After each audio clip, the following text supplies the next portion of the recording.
Bonjour à tous, aujourd'hui nouveau tutoriel Weberge, comment créer une base de données sur cPanel sur les offres d'hébergement web.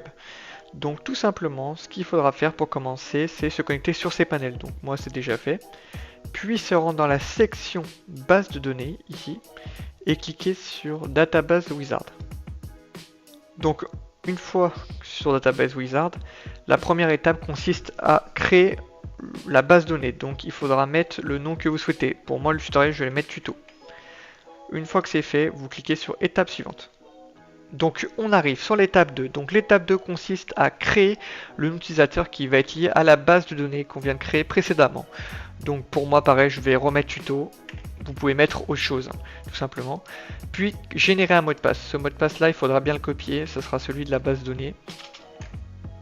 Puis cocher, j'ai bien copié le mot de passe. Vous cliquez sur utiliser le mot de passe. Puis créer un utilisateur. Maintenant, on arrive sur l'étape 3.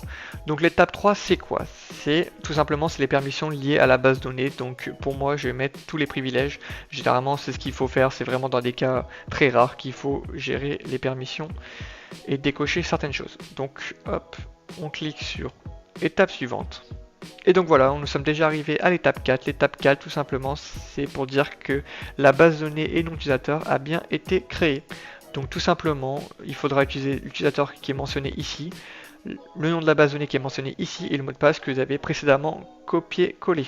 C'est la fin du tutoriel. Si vous avez des questions ou autres, n'hésitez pas à les poser dans la section commentaires.